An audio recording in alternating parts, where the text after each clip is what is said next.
वो किताब ऐसी है, हमसे ज्यादा तो बैरिस्टर साहब जानते हैं।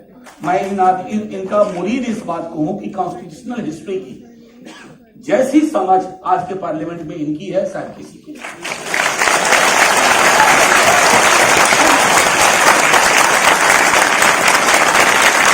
मैं मुसलमान नहीं हूं, लेकिन संसद में मैंने कभी चुप्पी नहीं इस वजह से रखी कि मैं मुसलमान नहीं हूं।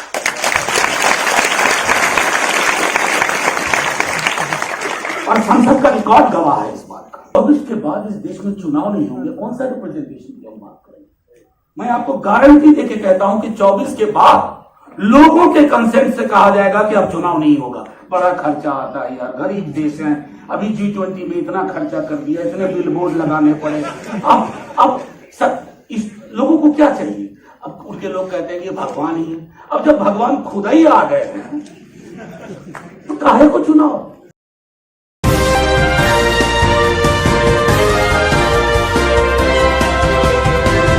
PhD was on Bhagalpur communal riots,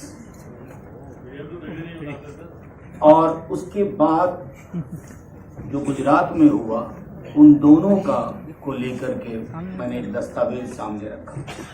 बहरहाल सबसे पहले तो पैनल के हमारे सारे साथियों को it's a pleasure to be with all of you. तमाम आप लोग, क्योंकि पैनल तो अपनी जगह है, अगर दिल्ली में 7:30 पौने 8 बजे रात में आप सब लोग यहाँ हैं तो महज हमको सुनने के लिए नहीं है, इस किताब के साथ कोई राब्ता है, कुछ इसके इश्यूज के साथ आप आइडेंटिफाई करते हैं। बहरहाल मैं किताब नहीं मानता इसको रहमान साहब का, क्योंकि किताबें बहुत आती हैं, दस्तावेज कम आते हैं। ये दस्तावेज है। और एक और चीज कहूँ, बड़ा अनफॉर्चुनेट है, मैं जिंदगी में पहली बार किसी किताब के रिलीज के मौके पे आया हूँ और मैं पढ़ के नहीं आया हूँ, क्योंकि किताब कल रात में मिली है और आज सुबह से मैं पार्लियामेंट में। बहरहाल थैंक यू वेरी मच। मैं मीडिया के काफी साथियों को देख रहा हूँ, यहाँ भी माइक देख रहा हूँ। मीडिया के इतने सारे लोगों को देखता हूँ तो खुशी भी होती है और थोड़ी आशंका भी होती है। बड़ा मुश्किल दौर है, जिनसे डरना नहीं चाहिए उनसे भी डरना पड़ता है। इस मुश्किल दौर में मैं 2-4 चीजें कहूंगा, और मुझसे सवाल एक रखा गया था उसको भी मैं लूंगा। लेकिन साथियों, तमाम हम सब लोगों को एक बात जाननी होगी। आरफा जी मेरे बगल में बैठी हुई थी, मैंने उनसे कहा, हम में से कईयों को यह मुगालता है कि 24 का चुनाव जीत जाएंगे तो देश पटरी पे आ जाएगा। देश बेपटरी हो चुका है, और अब ये पटरी पे सिर्फ चुनाव की वजह से नहीं आएगा।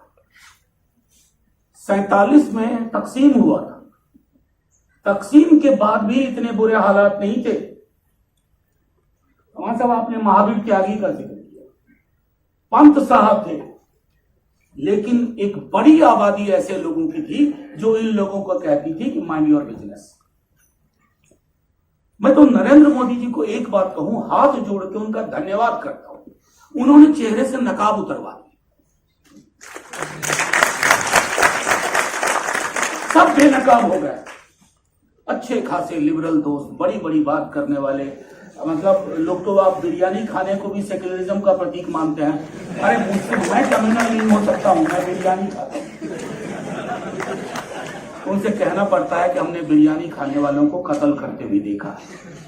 तो बिरयानी खाता हूं, मेरे कुछ मुस्लिम दोस्त हैं, मेरा बेस्ट फ्रेंड स्कूल में मुसलमान था।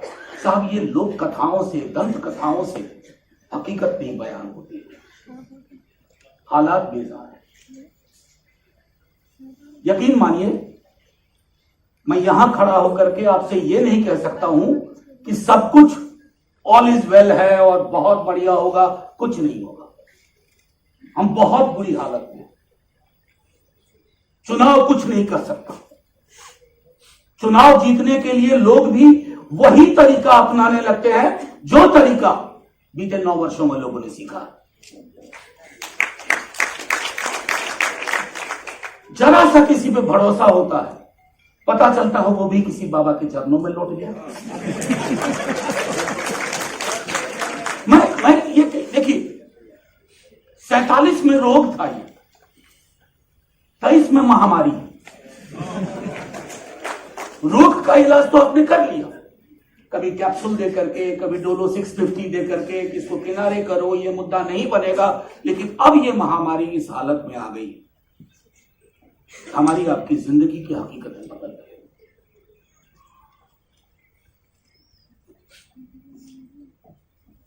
आज से कुछ साल पहले तक मैं दिल्ली विश्वविद्यालय में पढ़ाता हूं, ऐसे ऐसे टॉपिक पर रिसर्च हुए मेरे अंदर, आज मैं कल्पना नहीं कर सकता हूं। क्योंकि वो जो एक बार है वो पूरा का पूरा बदल गया है, और वो जब बदलता है तो वो चुनाव से ठीक नहीं होता है। मैं कई मंचों पर यह कह चुका हूं कि चुनाव अंगणित है, 2 और 2 4 के बदले 5 हो सकता है, लेकिन ये अंगणित मनोविज्ञान को नहीं बदलेगा। Psychologically we have lost. और ये लड़ाई, मैं दोबारा कह रहा हूं, फिर से तिबारा कह रहा हूं, 4 बार कह रहा हूं, ये लड़ाई जमीन पे लड़ी जाएगी। मैं परसों स्टेट्समैन अखबार का एक प्रोग्राम था कलकत्ता में, उन्होंने कहा आप कल्पना करिए कि मई के आखिरी हफ्ते का हेडलाइन क्या होगा अखबार का। तो मैंने एक हेडलाइन दी, India wins but he refuses to accept election results. अब ही को अब ज्यादा समझने की जरूरत नहीं है, ही खैर मैं कॉन्स्टिट्यूएंट असेंबली डिबेट का थोड़ा हिस्सा आपने लिया है। मैं कल रात में, चूंकि आज बोलना था पार्लियामेंट में, तो मैंने थोड़ी तैयारी फिर से की, और वो किताब ऐसी है, हमसे ज्यादा तो बैरिस्टर साहब जानते हैं। मैं इनका मुरीद इस बात को हूं कि कॉन्स्टिट्यूशनल हिस्ट्री की जैसी समझ आज के पार्लियामेंट में इनकी है, शायद किसी की।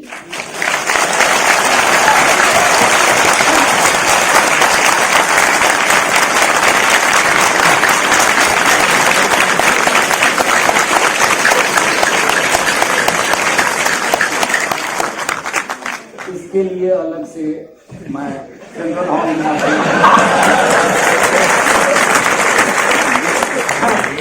मैं आपको एक हल्की सी बात कहना चाहता हूं कि नवंबर का महीना आ गया था, कॉन्स्टिट्यूएंट असेंबली डिबेट चल रही थी।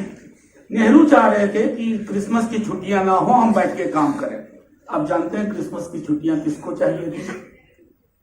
कोई क्रिश्चियन एमपी नहीं था, श्यामा प्रसाद मुखर्जी। मतलब मैं इसके लिए उनकी निंदा नहीं कर रहा हूं। जिस दल के अस्तित्व को आपने गढ़ा था कि आपको क्रिसमस की छुट्टियां चाहिए थी, आज देखिए आपके उस दल की क्या हालत है। तो ये जो जर्नी है हमारे देश की, उस जर्नी में मैंने जो बात एक कही, दंगे पहले भी हुए, हमारे बीच में ऐसे लोग थे, अर्पा जिन्हें एक अपना शेयर किया। मैं पटना यूनिवर्सिटी में था, वहां मेरा एक दोस्त था, फैराडे हाउस में, इकबाल, साहबगंज का था। जब क्रिकेट मैच, उस समय में नया नया टेलीविजन लगा था, तो बड़े शौक से 50 लोग एक साथ बैठते थे, और जब मान लो कि पाकिस्तान अच्छा कर रहा हो या बुरा कर रहा हो, तो लोगों की नजर स्क्रीन से निकल करके इकबाल पे जाती थी, इकबाल का रिएक्शन। जो रिएक्शन तभी बंद कमरे में इकबाल की ओर जाती थी, आज वो सड़क पे। ये फर्क आया, और इस फर्क को हम सबको समझना होगा। और रिप्रेजेंटेशन का जहां तक मामला है, आपने बहुत, मैंने कहा ना दस्तावेज, मैं डेटाबेस देख रहा था, ये किताब नजीर होने वाली, हम आप इससे चीजें निकालें, लेकिन रिप्रेजेंटेशन को भी सिंबॉलिज्म से आगे ले जाना होगा।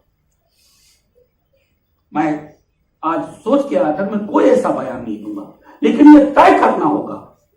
छोटी सी बात है, मैं मुसलमान नहीं हूं,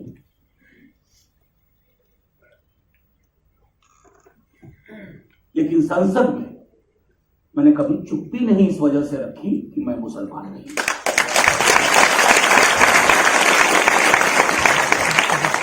और संसद का रिकॉर्ड गवाह है इस बात का। दूर की छोड़िए, बड़ी बड़ी पॉलिटिकल पार्टी को 370 के मसले पे मैंने चुप्पी बांधे देखा, ये कहते हुए सुना कि देश बदल गया है।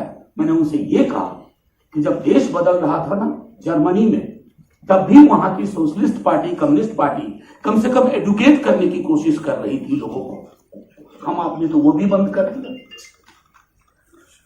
पूरा का पूरा माहौल, सर मैं 1-2 मिनट और लूंगा, खत्म करूंगा। कुछ समझ में नहीं आ रहा है क्या बोलूं, फिर क्या। पूरा का पूरा माहौल आपको पॉलिटिक्स से इतर एक लड़ाई लड़नी हो। शायद 24, मैं बहुत ऑप्टिमिस्ट नहीं हूं, 24 के बाद इस देश में चुनाव नहीं होंगे, कौन सा रिप्रेजेंटेशन की हम बात करेंगे। मैं आपको गारंटी देके कहता हूं कि 24 के बाद लोगों के कंसेंट से कहा जाएगा कि अब चुनाव नहीं होगा। बड़ा खर्चा आता है यार, गरीब देश है, अभी G20 में इतना खर्चा कर दिया, इतने बिलबोर्ड लगाने पड़े। अब सब इस लोगों को क्या चाहिए। अब उनके लोग कहते हैं कि भगवान ही है। अब जब भगवान खुद ही आ गए हैं तो काहे को चुनाव। लोग कहेंगे चुनाव नहीं होना चाहिए, चुनाव नहीं होना चाहिए। हम 20, 25, 30% लोग कहेंगे यार चुनाव करवाओ, चुनाव करवाओ, तो पाकिस्तान चले जाओ। अब वहां भी चुनाव लड़ लेंगे, इसकी कोई गारंटी नहीं है। मैं सिर्फ ये कह रहा हूं कि रिप्रेजेंटेशन के मामले में आइडेंटिटी असर्शन करने और एक सॉलिडारिटी विकसित करनी हो। मुझे दुख ये होता है कि जैसे ही मुसलमान रिप्रेजेंटेशन की बात होती है, पसमानदा बनाम सही, ये लड़ाई, घर में आग लगी हो तो इस लड़ाई को थोड़ा पेडेस्टल को देखना होता है। दलित, महादलित, बड़ा मजा आता है सरकार को। किसान का आंदोलन हो रहा है, ट्रेड यूनियन चुप है। ट्रेड यूनियन आंदोलन कर रहे हैं, किसान चुप है। मुसलमान सड़कों पे आ रहे हैं, ना अभी इस मसले पे इनके साथ मत जाओ, बेकार कम्युनल हो जाएगा। दलित आ रहे हैं, अरे यार इनका प्रॉब्लम है ना, इसमें घुसना नहीं चाहिए। जब तक एक मतलब मैं बोरो कर रहा हूं कम्युनिस्ट पार्टी से, आपको सॉलिडारिटी बेस्ड नेटवर्क बनाना होगा। वही नेटवर्क संविधान को महफूज रखेगा। नहीं तो किसी ने कल्पना की थी कि इस देश में सेंगोल नाम की भी कोई चीज है। आज मैंने कहा कि आप सेंगोल लगा दिए हो तो वहां साथ में बड़ी फोटो लगाओ जो कॉन्स्टिट्यूएंट असेंबली के मेंबर्स थे, उनकी तस्वीर होनी चाहिए, वो देखे जाए। और एक आखिरी चीज कहूंगा, इससे पहले कि मैं आपका सवाल करूं। मैं कलकत्ता जा रहा था, अभी रोमिला थापर जी की किताब आई, मैंने पढ़ा, उसके कुछ पन्ने शुरू किए। ये लड़ाई जो वो कहती हैं बड़ी खूबसूरती से, कि from integrative nationalism of 1947 we have reached to segregated nationalism of 2023। यानी एकीकृत राष्ट्रवाद की भावना से हम विखंडित राष्ट्रवाद की भावना पे आ गए। पहले सर्टिफिकेट छुप के लोग मांगते थे, देखो कि उस मोहल्ले से पटाखे चल रही है कि नहीं। आज सड़कों पे सर्टिफिकेट मांगे जा रहे हैं, गलियों में सर्टिफिकेट मांगे जा रहे हैं, और जो उसका प्रतिकार करे, चाहे वो मुसलमान हो या गैर मुसलमान हो, आप उसको भी पाकिस्तान जाने की सलाह देते हो। हालांकि आज मैंने सदन में कहा, इनको ज्योग्राफिया नहीं मालूम है पाकिस्तान का, अगर हम सबको भेज दोगे तो मतलब गड़बड़ हो जाएगी पूरे भूमंडल में, पूरा का पूरा हाहाकार मच जाएगा, उतनी जगह नहीं होगा। कहीं 65-67% आबादी हम लोग को भेजना होगा आपको, और उसकी व्यवस्था करनी होगी। अब ट्रेन वेन से चलने की आदत नहीं रही है बहुत लोगों को। तो बहरहाल मैं पॉलिटिकल पार्टीज के सामने एक सबसे बड़ा चैलेंज जो मैं देख रहा हूं वो है कि ये जो कम्युनलिज्म ऑफ 47, ये नेशनलिज्म ऑफ 2023, ये कम्युनलिज्म एक मेजॉरिटेरियन नेशनलिज्म में तब्दील हो गया, और इसके छींटे विपक्ष के दलों पर भी पड़े हैं। उन पर भी पड़े हैं जो कहते हैं हम छींटों और छींटा कशी से दूर रहते हैं। वो छींटे निकाले होंगे। हर सीट पे ये डर कि पोलराइज हो जाएगा, हर इलेक्शन में ये डर, इसको कम्युनलिज्म और पोलराइजेशन से कैसे बचा लो। मैं समझता हूं कि डर के इस माहौल में हम कुछ नहीं कर पाएंगे। और आजाद ख्याली बड़ी खूबसूरत चीज, रिप्रेजेंटेशन। अब जिक्र कर रहे थे आप नेहरू जी का, मतलब नेहरू जी के नाम से तो मैं अक्सर चिट्ठियां लिखता हूं, क्योंकि उनको चिट्ठियां लिखने की आदत थी। तो मैं almost every year I write 2 letters to Jawaharlal Nehru और उनको देश के हालात के बारे में बताता रहता हूँ। मतलब हंसने की बात नहीं है, मेरा अपना कुछ फ्रस्ट्रेशन निकल जाता है उसमें। तो मैं सिर्फ ये कहूंगा कि वो जो नेहरूवियन भाव, वो भाव क्या था? Nehru was a risk taker. वो जान रहे थे कि समाज में कम्युनलिज्म कहां तक पेनिट्रेट कर गया, लेकिन उसने उस रिस्क को सामने लिया, चैलेंज किया। उनके रहते रहते चीजें बिगड़ी गई। इसलिए मैं नरेंद्र मोदी जी का पुनः धन्यवाद करता हूं कि उन्होंने शायद आपको किताब लिखने को भी प्रेरित किया। एक अगली किताब आ रही है मेरे एक दोस्त की। आप देखो पीछे 9 वर्ष में जो किताबें आई हैं, गजल वहाब की किताब आई, बॉर्न मुस्लिम, आपकी किताब आई, जियाउस सलाम साहब लिख रहे हैं, उनका ब्लर्ब मैंने लिखा है, being a Muslim in Hindu India. ये जब किताबें लिखी जाने लगे ना, जैसे मैं आपको इंटरेस्टिंग एक चीज कह के खत्म करूंगा, नेहरू पे सबसे ज्यादा किताब नरेंद्र मोदी के दौर में लिखी गई है। क्यों लिखी गई है? जब आप बहुत बीमार हो जाते हो ना, तो घर के बुजुर्गों को याद करते हो। आज वो वक्त है, और मैं समझता हूं ये लड़ाई फिर मुकम्मल तभी होगी जब हम सॉलिडारिटी के फ्रेम में बात करेंगे, और राजनीतिक दलों को एक नजरिया साफ करना होगा। टिकट डिस्ट्रीब्यूशन में ये बताने के लिए कि हमने 6 मुसलमान दिए, लेकिन साहब दिए कहां? कौन सी लोकेलिटी है? वहां विनेबिलिटी फैक्टर क्या है? तो फिर वही जो कहते हैं पोलराइजेशन, कम्युनलिज्म, ये सारी चीजें हमारे जहन की हैं, उनको हमें 101 लेना होगा। And I vouch for what ever little capacity I have. मैं कभी संसद में मैंने ये नहीं सोचा कि इसको बोलने से मेरे दल का क्या नुकसान होगा। EWS हो, कश्मीर हो, या ट्रिपल तलाक, जहाँ पे मेरे कुछ अलग विचार थे कि ये एक तरह का ऐसा आप स्ट्रक्चर कर रहे हो कि आप हर जगह घुसना चाहते हो, और तमाम ऐसी चीजें हैं जिस पर मैं समझता हूँ, आज ही मैंने सदन में कहा कि एक घर में 5 सदस्य हैं, अगर मेरे घर का 5वां सदस्य एलिनेटेड, वो महफूज नहीं है, तो घर कभी महफूज नहीं हो सकता। आप नई इमारत बनाओ, बुलंद इमारत बनाओ, वो घर कभी महफूज नहीं होगा, वो घर कभी रोशन नहीं होगा। हाँ, अगर आपको तीरगी में रोशनी दिखती है, आपको मुबारक, जय हिंद।